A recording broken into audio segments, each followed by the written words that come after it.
good match for them.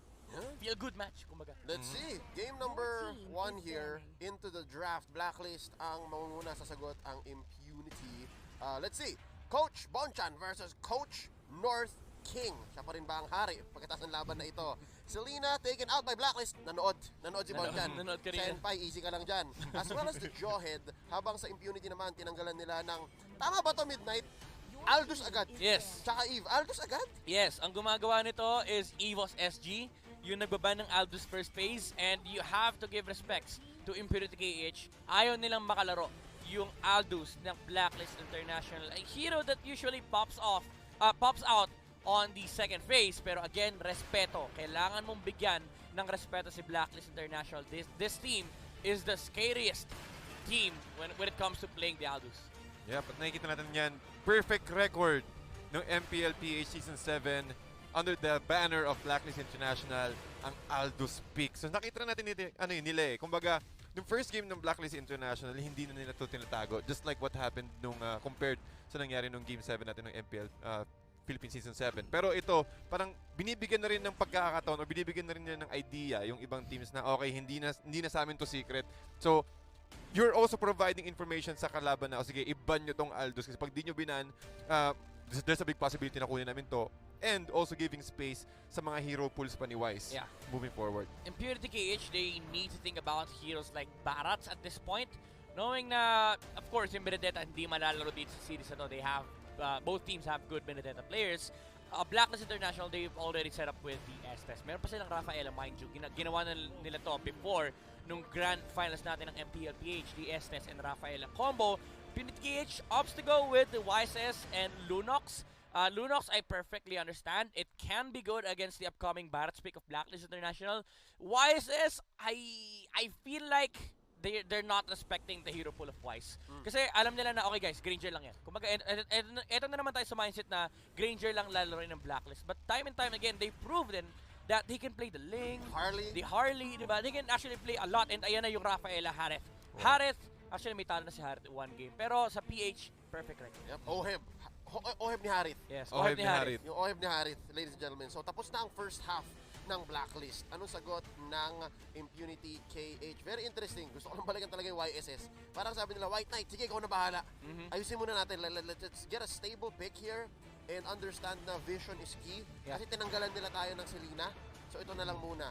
I wonder what this is. That's silent Uranus. Wow, really? They picked the Uranus into a Rafaela and Harith. Something that you don't really do, because these two heroes, they just destroy your ability to join fights. But because of the presence of the Zaman Force, kapag kinakit ka ng Zaman Force, kailangan mo gamitin yung ultimo para matakal yung slow. But then again, the Harith will just chase you down. And at the same time, the Rafaela will just provide the sustainability and the mobility to move away from the Uranus and the punish as well. Kasi parang ano yan eh, double-edged sword si Rafaela. Kapag tinatakbuhan mo siya, sobrang aggressive niya. Kapag ikaw yung naghahabol, ang hirap niyang habulin kasi Rafaela siya eh. Pati hindi sumasagot itong pick na Uranus sa side ng Blacklist International kung sakaling ipo-pull off pa rin naman nila yung 5-man group up playstyle nila. Since tingin ko alam na rin naman ng Impunity KH, so since Estes and Rafaela, so it's all about Ube. Tingin ko magiging, laning phase, magiging okay siya. There's a big possibility for Impunity KH to lead the early game kung sakaling hindi mag-hyper-aggressive ang Blacklist International. But knowing Blacklist International, power spike level 4, they're already gonna go ahead and group up or rather go for pick-offs. Yeah, and medyo delikado. Parang first phase pa lang, linabas mo na yung dead lane. Sa meta na to, it's not as effective, I gotta say. Like, in early MPL Season 7, maybe, first pick pa si Uranus. Pero ngayon, delikado niya. Delikado. Well, it's actually fine if you're intending to flex the Uranus. But they didn't. Problem is, you're already facing a Harith, so the golden matchup is not gonna exist. And dun na lumabas yung factor na, okay guys, explain yung Uranus. There's no other option for Blacklist International. Now, Impunity KH, they opted to ban out the Granger. It's a wise choice. No pun intended, it's a wise choice. You start removing the hero pool of Wise. Next problem that they need to face, the Pakito of Edward. Pakito Barats, those heroes. Along the lines of group up, just completely destroy the side of Impunity KH. Now the link is open for Blacklist International. And hindi imposibleng mag-link to. Yeah. And again, Impunity KH, they're not gonna steal the link. There's no way. Wala na. They leave it open here. So, again, I'd like to think that they respect Wise. Pero mukhang na blindside sila. Yeah, kasi pwedeng actually mas maganda nga na pinag-radio na yung Blacklist. Kasi ang pwede mong gawin is you pick up the Barats now for Impunity KH, then Blacklist plays Granger Lapo. Then you get probably Kufra. Yeah. Diba? Yeah. Actually, wala pang tank ang Impunity KH. Now we're gonna get it in the form of a tank show. Okay. So talagang nilabas na agad ng Impunity KH yung mga side laners nila and also a possible tank. Pero ang Blacklist International sobrang flexible pa rin. At ito na nga, nilabas na nga nila ang Pakito plus the Bruno ni Wise. Norb in the house. Goal! Goal! Isipin mo, tol hindi makakatakas yung mga kalaban dito. Again, with the movement speed plus the domain of the Moon God ni Estes. So, ang lakas ng pick-off capability ng Blacklist International. Especially this is a core Bruno, so we're expecting a lot of volley shots na talagang pumuputok. So, maganda rin yung counter na yun up against Uranus. Ang Uranus kasi maganda siya, yung healing niya, it's healing per second Pero up against a burst hero, and also adding na merong magic damage yung Blacklist International on the hands of Oheb, it will be a big risk. So, kailangan bumabad muna ni Uranus dito sa side ng Impunity KH before going on fights. Very all-in ang solution dito. Interesting, no? Na parang Impunity KH sana yung nagdi-dictate kasi nga meron silang first 2 picks. Pero dahil dito sa naging last pick ng Blacklist, parang sila naman mag-iisip, okay, so paano natin sasagutin yung Bruno? Yeah. Now what? What now? Ang posibleng pwedeng isagot dito ng Impunity Cage kung bakit din Carmilla yung ginamit nila kasi yung shared damage na pwedeng ibigay, they can provide a lot of magical damage again with the chaos assaults.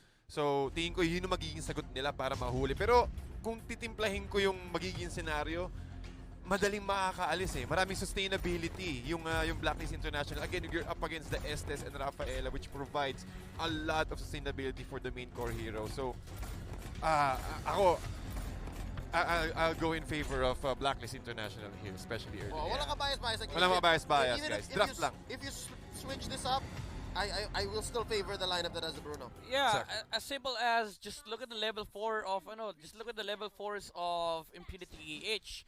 How do you defend against Harith and a Bruno alongside an Estes Rafaela against the Uranus? Kasi probably ang gagawin ng Blacklist dito is pagdating ni Wise ng level 4 or level 5, they go to the lane of Uranus, then they push down that lane.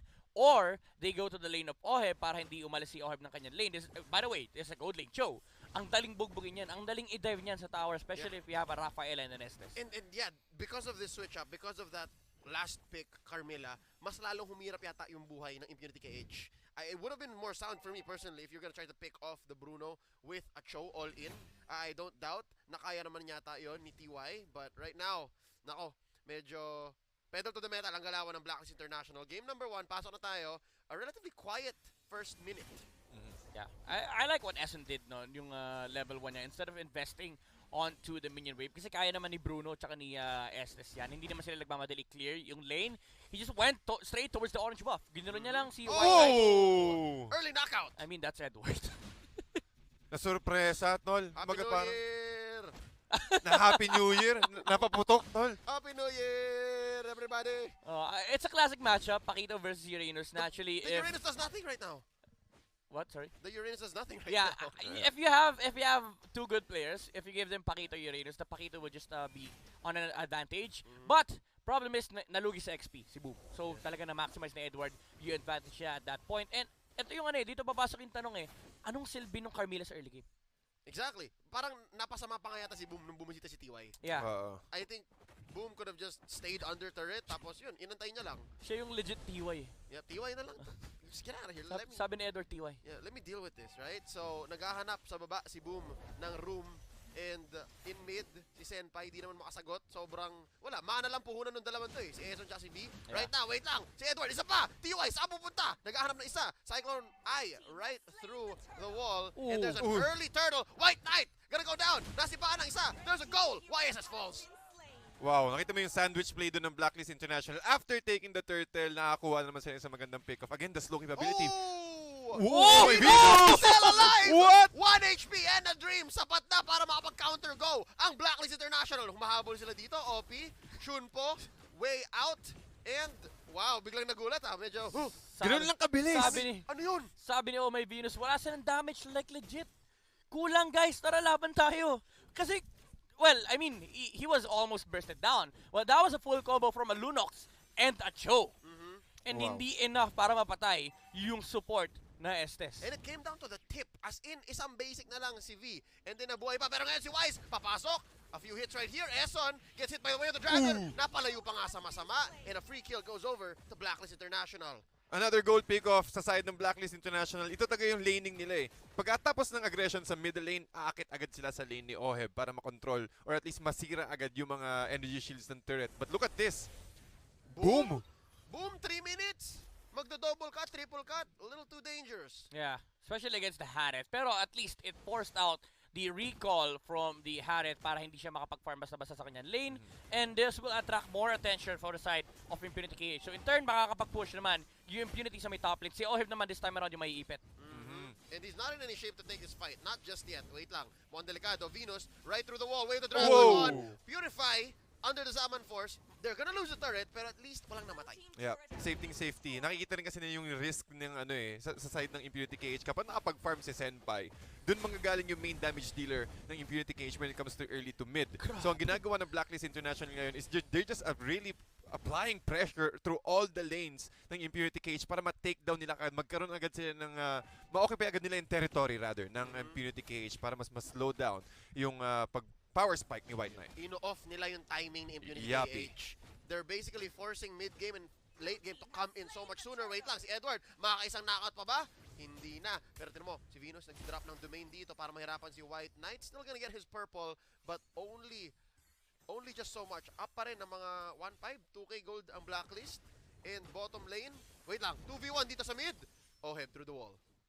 Oheb through the wall at nakikita talaga natin, mahirap hulihin ng mga members ng Blacklist International. At kung sakali makahuli ka, siguraduhin mo na wala si Ohmyveenus at wala si Eson kasi ang bilis lang din ng pag-regen ng HP. So, again, capitalizing on their strengths, Blacklist International, ubos ka agad yung Tier 1 turret just at the nick of time na tumama tayo sa 5-minute mark. Wala ng energy shields. So, mas mabilis na makakuha ng turrets dito. Si Wise, again, the volley shot, ang bilis tumunaw ng turrets niyan. Especially kapag lahat ng mga Tier 1 turrets, kapag hindi siya nakokontrol. So, Blacklist International, they're currently on the lead right now, kundi lang sa points, but when it comes to territory and also when it comes to momentum. Yep.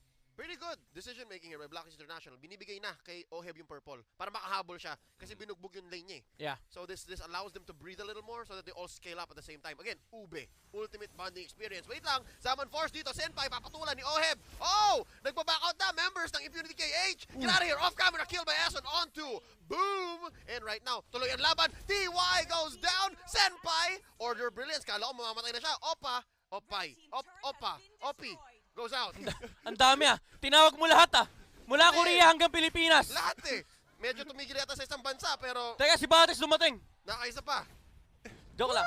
Off si Bates again. Ang galing eh, close eh. I could have sworn, man. They were gonna go for it. They're gonna take this mid lane turret. And right now, Zaman Force committed. Apat de depensa dito. Si Boom off cam. Wow. I don't even know how Boom fell. Gusto ko lang sabihin, yung OP at saka OP pasok yung isa censored eh. Hindi. Pinagsama ko lang. Kasi ang galing ng ginawa Yung niya. isa, yung isa nasa CyberX eh. Hindi. Iwan niyo na yan. Game na. Isa pa oh. Oh, Opi. oh, Edward. Combo kill. White Knight.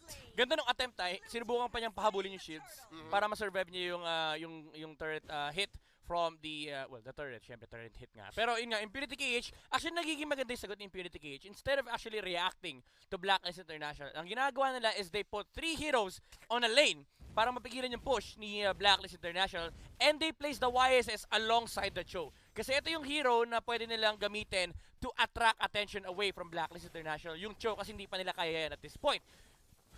Oh. TY, saan pupunta? Wise comes in with the dash. Senpai ang susunod. Senpai, Yamete, Uy! pero may comeback. White Knight takes down Wise, a shutdown. And just like that, masaya na ang Impunity KH. I think tama itong ginagawa nila. Parang kung may mag-overextend, kunin nyo. Pero si OP, papabagsakin ni Oheb. And I think may bagong threat si Oheb na yata. Yeah. Ang dapat bantayan ng Impunity. Yep, nakikita natin yan before, since ng MPLPH, kapag nasa shutdown, o kapag medyo bumabagal yung transition ni Wise, laging si Oheb yung nag-step up. Nakikita natin siya mga plays. So, tingin ko, napakaganda rin talaga ng double support strategy ng Blacklist International because you have the option to give each core heroes a support na pwedeng umalalay kapag merong tutumbang isa. So nakikita natin dito sa movement ng Blacklist International, talagang na-occupy na nila. Sila mismo yung gumagawa ng mga plays at nagre-react yung Impunity KH. Which is kayo dapat yung gumagawa ng plays if you're up against Blacklist And I International. think they're gonna make this work. Right here, meron silang attempt. Lambot. Lima to, Uy. Lima to. Oh, wow! Papasok. Nice catch by Opie onto Wise. Taking him down. Ohmyveenus na raw susunod. Oh no, it's a disaster! Ison! Uncle Ison, 1 HP left. Naghahanap dito ng combo. Oheb, Zaman Force. Pero Oh my wipe out. goodness! Hindi rin enough yung damage yung diet penalization, but tingin ko narinig yata tayo ng Impunity KH. Sila ang gumagawa ng play ngayon, and they're able to choke out or they're able to corner Blacklist International on that small space na talagang lahat ng Ionic Edge dito ni Boom sapul na sapul sa lahat ng Lahat sila members. may marks. Lahat Yeah. sila may marks, and Blacklist International had a very difficult time disengaging kasi nahuli agad yung mga supports ng Blacklist. Yeah, and dito na nagme-make sense yung Carmilla pick, no? Kasi again, ang hiling magdikit-dikit ni Blacklist International. So that's the idea of Impunity KH. Pwede nating labanan ng 5v5 kasi yung spill damage, mahahati yan along the players of Blacklist International. Pero that fight was actually, it became good because OP was able to find a TikTok play onto Wise. TikTok play. Wave the Dragon, the perfect target. Ngayon, turtle secured here by Wise. They take down TY. Easy pick-off. Now, flicker in by Edward. Si Boom ang kanilang target. That's going to be the wards put in, but it's not enough. Oheb slays Uranus. Ayan na, sabi nila, okay, wala na yung TikTok guys. Cool down dyan, 120 seconds, let's go. Pero, si OP, Si OP talaga may ito talaga si pangarap. May hardest pangarap. working man in Cambodia. Ang daming hardest working man. Lahat na lang ng bansa may ganitong player. walang sinasanto. Hero, turret, lahat. Sino to, Senpai? Senpai. Ay, Pero makita mo yan, bilis talagang bumasag ng Blacklist International. Bawat pick-off, merong agad sagot na turret, na another objective. Kaya napapwera sila yung Impunity KH na na lumabas sa base nila eh. Kaya ang ginagawang trabaho na nandito ni Obi, ano lang eh, tamang trabaho lang, tamang panggulo lang. Sakit! Tamang trabaho, yun yung trabaho niya. Now, Boom, down to what? A third of his health, ang bilis. So medyo bumubuo na, gumaganda na. I think the next time we see Wise's items, doon natin makikita kung ano talagang progress niya. Yeah, and ang problem na kasi ni Boom dito, instead of going for the Brute Force Breastplate, he went for the Enchanted Talisman. And I think Dominance Ice, yung next item niya rito, it's gonna help the Carmilla para pag nagdikit-dikit yung Blacklist International. Ang trabaho ni Boom ay pumunta sa gitna, tapos mag-boom. Medyo masama yung joke na naisip ko. Shoutout kay Jiro, Hinomad Pineda. Pero yeah, yun yung gusto niya mangyari. This exact fight, replica niyan, dikit-dikit sila, it's gonna help the Carmilla for the spill damage. Perfect. With the teamfight presence of Impunity KH. Dagdag pa natin dyan yung presence din ni Senpai on the Lunox. This is looking rosy. Perfect execution by Impunity KH. And I think tama rin yung placement ng laban nila. May pader, so hindi makahil si Eson tsaka si Ohmyveenus. Yeah. So that was, I guess that was their first big win in this matchup. Maybe save also for one more TikTok play by OP kanina kung saan pa ako medyo nag-stumble sa aking mga words. But right now, back into form here. We give the early game to Blacklist. Mid-game somewhat Impunity KH. Now, coming up to Lord times 2. 1, lalabas si Lord.